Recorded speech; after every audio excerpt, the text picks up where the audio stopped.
Urban Artificial Intelligence Strategic Thinking Media Platform.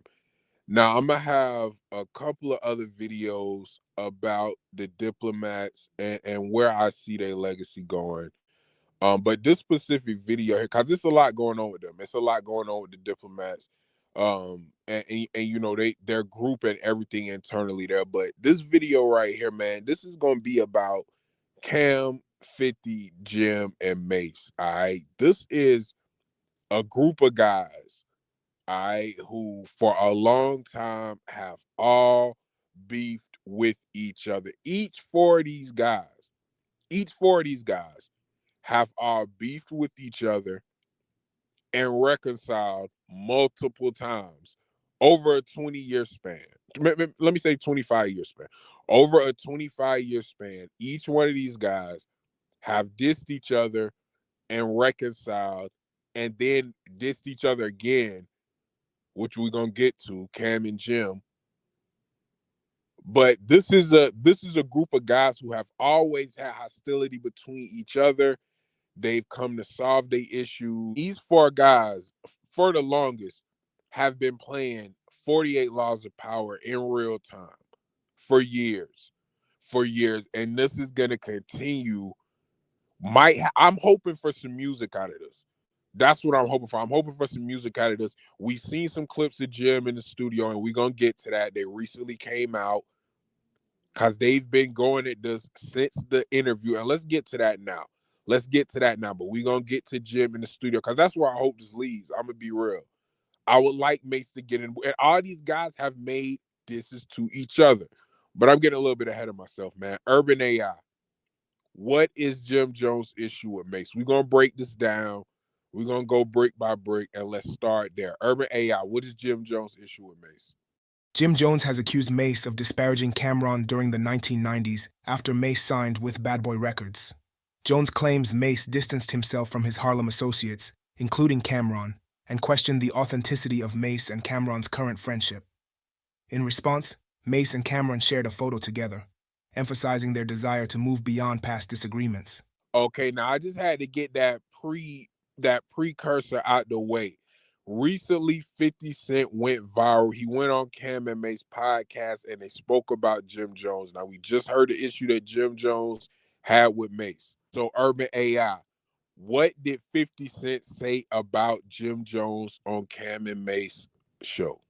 In a recent interview, 50 Cent and Cam'ron revisited a 2007 incident where 50 Cent invited Jim Jones to perform on stage during a period of internal conflict within Dipset. Cam'ron viewed this as a strategic move by 50 Cent to exploit Dipset's discord.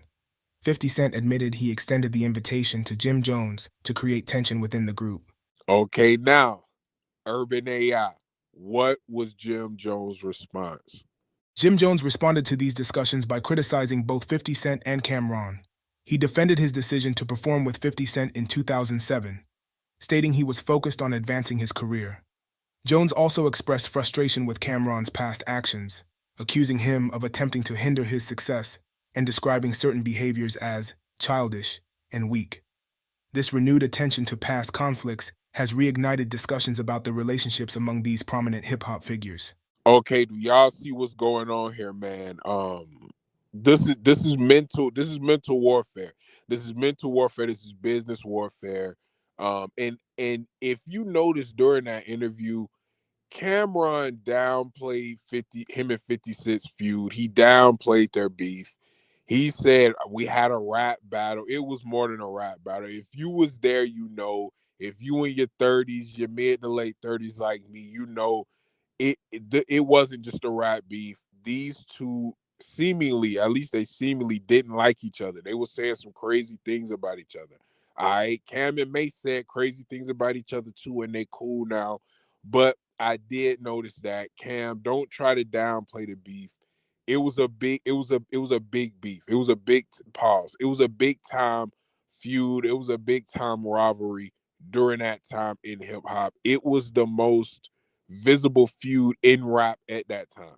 Now, Cameron made the Curtis diss. He went in on 50 Cent, and they had their feud back and forth. But I want to just ask y'all a question about loyalty, all right? And this is why Jim feels so crazy, and why I think he about to go crazy, because he was the one that was kind of left out of this whole thing. Again, I'm not gonna really talk about the diplomats interior things until another video, because I got a whole lot I want to say about them as a group. But when it comes to these four, right, during that Purple Haze album, Cameron had an album called Purple Haze. They dissed Mase. So essentially, Cameron turned the whole camp, the whole diplomats against Mase. Now him and Mase are cool again. If you was, and I'm just asking y'all this because this is a strategic thinking media platform. If y'all was Jim, how would that make you feel? How would that make you feel? Because at the time, go to the Purple Haze album, look up Take Him to Church. Jewel spoke on this. I don't remember the interview, it was a while ago. Uncasa spoke on this as well. Go look up Take Him to Church on the Purple Haze album. That's amazing. This. Jewel spoke on this a while ago in an interview. Uncasa spoke on this a while in the interview. And y'all go to Uncasa YouTube. If you want some good diplomat stories, some good diplomats content, go to Uncasa page on YouTube. But he spoke on this too. None of them had a problem with Mase. Only Cam. Uncasa said Cam called him one day and said, "Come to the studio." They came to the studio. Cam said, "Y'all, we dissing Mase. I got a song called Take Him to Church. We dissing Mase. Y'all getting on it." So they didn't have a problem with Mase. Mase didn't do anything to Jewels. He didn't do anything to Uncasa. Uncasa's on the song. And I'm guessing Jimmy was in that same space. Now, Jimmy isn't on the song, but y'all get what I'm saying. That's kind of how, and I told that story, and I'm not trying to diminish anybody's character, but that's kind of how Cam moved. He basically told him, "Yo, we dissing Mase on the song. You gonna say something bad about Mase? This is a Mase diss, we getting on it. Go to the Purple Haze album and listen to Take Him to Church." When I first heard the song, I liked it. I thought it was a good song. But I also felt like that's the first thing I thought, like, damn, Uncasa and Jewel's dissing Mase too.